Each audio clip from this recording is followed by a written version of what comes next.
오늘 우리가 함께 나누실 말씀은 예레미야 19장 7절에서 15절까지의 말씀입니다. 예레미야 19장 7절부터 15절까지의 말씀 다 같이 함께 합독하시겠습니다.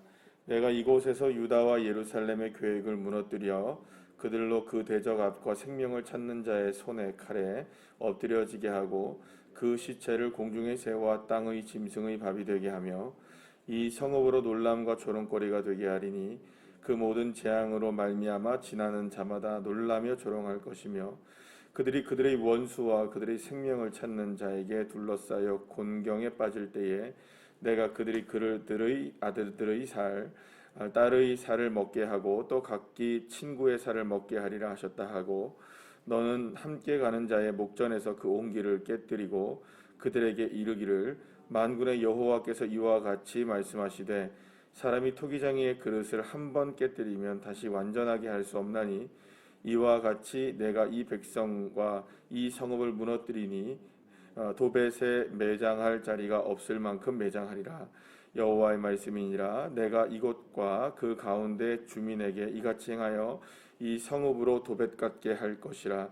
예루살렘 집들과 유다 왕들의 집들이 그 집 위에서 하늘의 만상에 분향하고 다른 신들에게 전제를 부음으로 더러워졌은즉 도벳 땅처럼 되리라 하셨다 하라 하시니 예레미야가 여호와께서 자기를 보내사 예언하게 하신 도벳에서 돌아와 여호와의 집들에 서서 모든 백성에게 말하되 만군의 여호와 이스라엘의 하나님께서 이와 같이 말씀하시되 보라 내가 이 성읍에 대하여 선언한 모든 재앙을 이 성읍과 그 모든 촌락에 내리리니 이는 그들의 목을 곧게 하여 내 말을 듣지 아니함이라 하시니라. 아멘. 할렐루야. 예레미야는 그 하나님의 말씀을 따라서 이제 그 흰놈 골짜기라고 불리는 오늘의 이제 여기 나오는 지명이 나오죠. 도벳이라는 곳에 이제 가게 됩니다. 어제 말씀을 드렸던 것처럼 흰놈 골짜기 이 도벳은 예루살렘의 쓰레기 하치장이었습니다. 그래서 남쪽 문으로 이제 들어가게 되면 이제 그 이 흰놈 골짜기가 나타나게 되는데 그 흰놈 골짜기가 이제 쓰레기장으로 되어 있는 그곳에서 은밀한 일들이 행해지고 있었던 겁니다.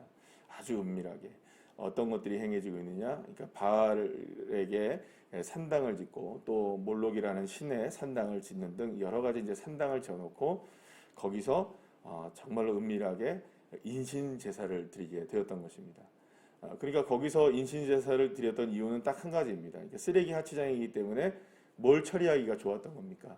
어쨌든 그 화장을 시키겠죠. 인신 제사로 화장을 시킨 다음에 거기에서 나오는 이런 그 여러 가지 그런 이제 뭐랄까 인신 제사라고 남은 것들을 처리하기가 좋았던 겁니다. 왜냐하면 쓰레기장이니까요.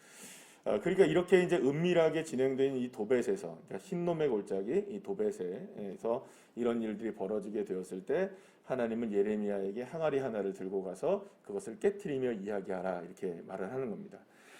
자, 그런데 이제 그 오늘도 이제 본문에서 보게 되면 하나님께서 이제 그 사람들을 향해서 이제 그 항아리를 깨트리면서 뭐라고 얘기하느냐? 이 항아리가 이게 토기장에서 만들어진 항아리가 깨지면 절대로 사람의 힘으로는 이전과 같이 복원이 어렵다라는 겁니다. 그만큼 이제는 이스라엘 백성들이 어떤 모습이 될 것이다라는 겁니다. 완전히 항아리처럼 깨지게 되는 일이 벌어지게 될 것이다라고 하나님이 이제 그 이스라엘 백성들을 향하여서 말씀을 하는 겁니다. 자, 그런데 오늘 이제 본문에 보게 되면 어떻게 말씀을 하시냐면 정확하게 이렇게 얘기하시죠. 그러니까 예루살렘도 유다 백성들도 모두가 다 도벳처럼 될 것이다 이렇게 얘기해요. 그러니까 도벳처럼 될 것이다라는 말이 무슨 말일까요? 그러니까 이스라엘 땅도 이스라엘 백성들도 모두가 다 쓰레기처럼 처리가 될 것이다. 그러니까 쓰레기는 뭡니까 여러분들? 생명력이 없잖아요. 그러니까 이미 사용돼서 버림을 받고 또 지금 그 오늘 본문에서도 보게 되는 것처럼 항아리가 있을 때는 쓸 수 있지만 깨져버리면 쓸 수 있습니까? 없습니까? 이제는 더 이상 쓸 수가 없는 거예요. 그러니까는 그러면 결국에는 쓰레기로 버려질 수밖에 없는 것이잖아요. 그러니까 이스라엘의 운명은 지금 어떻게 되느냐? 더 이상 소망이 없는 겁니다. 이제는 무엇이 되어버렸나? 이게 쓰레기가 되어버린 겁니다. 이제 그곳에서 이제 오늘도 이게 본문에서 우리가 함께 보게 되면 그곳에 이제 그 흰놈 골짜기라고 불리는 이 도벳에 더 이상 매장지가 없을 정도로 가득가득 이렇게 사람들이 죽어나가게 될 것이다. 이렇게 얘기를 하죠. 우리가 그 이번에 이 그 코로나를 통하여서 이제 미국 예전에 이제 우리가 그 미국에서도 그런 일들이 막 봤잖아요. 막그 너무너무나 사람들이 많이 죽어나가니까 시신을 처리할 수가 없어가지고 그 뭐 시신들이 막 길거리에 널브러져 있고, 그죠? 그리고 또 우리가 그 충격적인 장면들도 많이 봤잖아요. 인도 같은 경우에는 너무 하루에 확진자들이 많이 나오고 뭐 하루에도 뭐 몇천 명씩 죽어나가니까 이게 뭐 감당이 안 되는 겁니다. 특히 이제 인도 같은 나라들은 이제 그 우리나라랑 달라서 그냥 거리에서나 아니면 뭐 화장장이 있긴 하지만 그냥 그 자리에서 그냥 어떻게 하는 겁니까? 나무에다 그냥 태워서 그냥 화장을 시키는 장례 문화가 있는 거잖아요. 그러니까는 여러분들 보셨다시피 그 장례식을 치를 때도 없고 화장을 할 때도 없어서 어떻게 합니까? 나중에는 그냥 강가에다 버려버리는 거예요. 그러니까 이런 일들이 벌어지고 막 그러니까 우리가 끔찍한 사건, 그러니까 끔찍한 모습들을 봤잖아요. 우리가 예신을 통하여서 들어오는 이 화면을 본 것처럼. 그런데 그거보다 더 끔찍한 일들이 어디에서 지금 일어나게 될 것이라는 겁니까? 예루살렘 땅에서, 이스라엘의 땅에서 지금 하나님의 나라라고 얘기하고 도성이라고 얘기하는 유다와 예루살렘에서 그런 일들이 벌어지게 될 것이다라고 하나님은 말씀하고 있는 것입니다. 이제 특히 이제 우리가 오늘 눈여겨봐야 될 건 뭐냐면 결국에는 그 예레미야를 통해서 예루살렘이 도백과 같이 되게 된다는 것은 결국에는 그 어떠한 방식으로도 이제는 더 이상 예루살렘과 유다 백성들 이스라엘이 이제 회복될 수는 없을 것이다. 완전하게 쓰레기처럼 버려지게 되는 재앙이 임하게 될 것이다. 그러니까 그 어떤 것으로도 어떤 이유로도 회복의 가능성이 없다라는 것을 이야기하고 있는 겁니다. 그러니까 더 이상 이제 유다에게 남은 희망은 없는 겁니다. 그러니까 쓰레기 하치장이 되어져 버리는 그 일 외에는 다른 희망이 없다는 겁니다. 그러니까 그런데 여러분 오늘 이제 본문에서 우리가 한 가지 역설을 발견하게 되는 겁니다. 이제 이스라엘 백성들이 무엇이 이제 됩니까? 예루살렘도 무엇이 됩니까? 쓰레기처럼 처리가 된다는 거예요. 그런데 쓰레기처럼 처리가 되는 그곳에서 지금 하나님이 예레미야를 통하여 말씀을 선포하라고 하셨죠. 이게 역설입니다. 그러니까 왜냐하면 어제도 우리가 함께 말씀드린 것처럼 하나님이 지금 도벳에 가서 이 말씀을 전하라고 했던 것은 무엇이냐면 가장 은밀한 곳에서 무엇이 행해지고 있다는 겁니까? 하나님을 향한 죄악이 행해지고 있다는 것을 드러낸 거예요. 그러니까 누구도 이야기하지 않았던 부분이거든요. 여러분 사실은 선지서에 여러분들 성경을 혹시 읽어보신 분들은 아시겠지만 선지서나 이런 그 어떤 부분에 있어서 이렇게 정확하게 아주 뭐랄까요 적나라하게 이런 부분들을 끄집어서 이야기하는 부분들은 그렇게 많지 않습니다. 물론 뭐 죄악을 선포하고 이런 이야기들을 선포하는 일들이 있지만은 이렇게 정확하게 아주 은밀한 곳에서 이스라엘 백성들이 행하고 있는 아주 은밀한 죄악들을 끄집어내는 일들이 그렇게 선포가 명확하게 선포하는 것들이 그렇게 많지가 않거든요. 그런데 지금 예레미야가 아주 지금은 이제 더 이상 하나님도 그렇고 선지자도 그렇고 더 이상 뭘 가릴 게 없는 겁니다. 왜냐하면 이미 다 이스라엘 백성들이 어떤 상황이 되어버리는 겁니까? 쓰레기가 다 되어버린 상황에서 더 이상 그 치부든지 아니면 숨겨져 있는 거든지 아니면 은밀한 것이든지 이런 거를 가리고 말고 할 데가 없는 거예요. 그러니까 그곳에 가서 지금 말씀을 선포하잖아요. 그러니까 역설적으로 보면 무엇이 일어나게 되느냐? 이제 우리가 이제 봐야 될 건 이겁니다. 바로 그곳에서 하나님이 말씀을 선포하셨다는 그 자체가 희망입니다, 여러분. 맞죠? 하나님이 만약에 이스라엘 백성들에 대해서 마지막 희망의 끈을 다 놓으셨다면 관계할 일이 있을까요? 없을까요? 없죠. 이렇게 이 은밀한 곳에서 무엇이 벌어지고 있든 알아도 굳이 나랑 상관없으면 그 이야기할 필요 있습니까? 없습니까? 없잖아요. 여러분 바벨론이 이런 죄악을 저지르고 살았을까요? 안 저지르고 살았을까요? 바벨론이라는 나라가. 애굽은 그랬을까요? 안 했을까요? 옆에 있는 나라들은 모든 나라들은 이런 일들을 했을까요? 안 했을까요? 그 사람들은 백주대낮에 다 해요. 그러니까 흰놈의 골짜기 도벳이라는 곳에 은밀하게 숨어서 안 해요.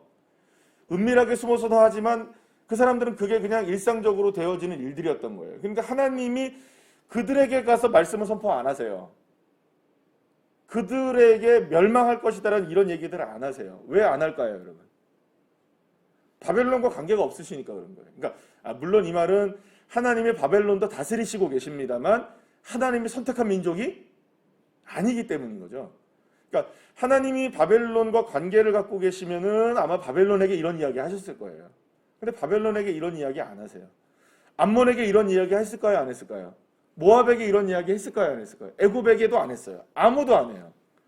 그러나 이스라엘 백성들은 치부 속으로 들어가셔가지고 가장 깊은 곳에 들어가셔서, 그러니까 다시 말하면 어제도 말씀드린 것처럼 믿음이 시작되는 곳, 우리의 삶이 시작되는 곳, 가장 은밀한 그곳, 그곳이 지금 부패되어 있고 그것이 망가져 있기 때문에 결국에는 무엇이 일어나는 겁니까? 삶이 망가지는 거잖아요. 아주 은밀한 곳에서부터 하나님의 역사가 일어나야 되는데 그곳에서부터 하나님을 거부하고 죄악을 저질렀던 이스라엘을 향하여 바로 그곳에 들어가셔서 하나님의 말씀을 전하시고 계신다. 그곳에서 멸망을 선포하신다. 그 말은 뭘까요? 지금 이스라엘이 그 죄악으로 인하여 멸망되고 있는 것들을 진짜 멸망시키심으로, 그러니까 은밀한 죄악들을 모두가 다 깨트리심으로 뭘 하겠다는 겁니까? 하나님이 만들어내시기를 원하시는 다른 그릇을 만들어내겠다. 그러니까 지금 하나님은 완전히 토기장이가 되셔서 이스라엘을 진흙으로 이기셔서 완전히 새로운 것들로 만들어내시는 작업들을 어디서부터 하시겠다? 이스라엘 백성들 한 사람 한 사람의 가장 은밀한 곳에서부터 다시금 시작하시는 은혜를 베풀어 주시겠다는 것을 역설적으로 보여주고 계시는 것입니다. 그래서 여러분, 저와 여러분에게 그 은혜는, 진짜 은혜는 어디에서부터 시작될까요? 진짜 은혜. 진짜 은혜는요, 물론 모든 게 다 은혜이지만, 모든 게 다 은혜입니다만, 그냥 겉으로 드러나는 것들에 대한 은혜는, 그거는 진짜 은혜가 아닐 수 있습니다. 무슨 말씀이냐면, 여러분들 가운데 만약에 말씀을 듣거나 혹은 어떤 신앙생활을 하다가 가슴속 깊이 어느 부분에서 하나님을 거부하는 마음들과, 하나님 도대체 이거를 내가 받아들여야 되나요? 하는 그러한 모습이 여러분들에게 찔림이 올 때, 아주 깊숙한 곳에서, 그러니까 예레미야의 말로 우리가 굳이 바꿔서 얘기한다면, 나 주님 믿을 수 없는 분이십니다. 아니 하나님, 나에게 왜 이러세요? 그래서 주님을 향한 불신의 마음이 아주 내 삶의 깊은 곳에서부터 일어나기 시작할 때, 그리고 오히려 어떤 하나님의 말씀을 통하여 내 마음이 찔림을 당할 때, 뭔가 거부감이 막 일어나기 시작할 때, 우리가 보통 말하는 시험에 들려고 할 때, 그죠? 그런 때가 있습니까? 없습니까? 여러분, 말씀을 통해서도 시험이 들 때가 있습니다. 그죠? 우리가 신앙생활을 하다 보면 또 시험이 들 때가 있습니다. 그때가 은혜의 때입니다. 왜 그럴까요? 누가 만지고 계시는 걸까요? 하나님이 나를 깨트리고 계시는 그 순간이시거든요. 근데 그걸 견디지 못하면 어떻게 될까요? 그걸 깨트리지 못하고, 그걸 견디지 못하고, 그게 하나님의 은혜라는 걸 모르면 결국엔 이 모습이 되는 겁니다. 회피하게 되죠. 그것을 회피하는 거예요. 자꾸 중심에서의 변화부터 일어나게 되는 그 충돌을 견뎌내지 못하고 그것에 대한 바른 길을 우리가 걷지 못한다면 사실은 우리는 계속 나아지지 않는 겁니다. 주님이 왜 우리를 그 부분을 건드리실까요? 왜 상처를 굳이 그곳에 들어가셔서 막 끄집어내실까요? 누구도 이야기하지 않는 부분을 왜 하나님은 나에게 이야기하실까요? 말씀으로든지 뭐든지 어쨌든 간에 어떤 상황이든지 왜 나에게 그 아픔을 허락하실까요? 왜 나에게 내 삶을 마치 도벳과 같이 이렇게 만들어내실까요? 도벳에서 행하고 있는 은밀한 죄 때문에 그런 겁니다. 그것을 바꾸기 위하십니다. 때로는 그것이 우리의 마음일 수도 있고요. 우리의 행동일 수도 있고, 우리가 가지고 있는 사고방식의 문제일 수도 있고, 우리가 가지고 있는 믿음의 문제일 수도 있고, 여러 가지 문제들은 거기서부터 시작되는 거죠. 주님이 그거를 바꾸고 계시는 겁니다. 그러니까 우리는 신앙의 역사를 잘 아셔야 됩니다. 그래서 늘 말씀드리는 것이지만 이 반대 정신의 믿음에 대한 개념을 분명하게 여러분들이 갖고 계셔야 됩니다. 한번 다시 한번 따라해 볼까요? 한번 따라해 보세요. 반대 정신. 꼭 기억하셔야 됩니다. 그러니까 나에게 어떠한 찔림이 다가올 때에 그 찔림은 나를 죽이려는 게 아니라 나를 살리시는 겁니다. 나에게 어떠한 그 변화를 요구하고 계실 때 그 변화는 그 변화의 길을 걷기만 하면 은혜인데 걷지 못하면 어떻게 될까요? 도배십니다. 도배시예요.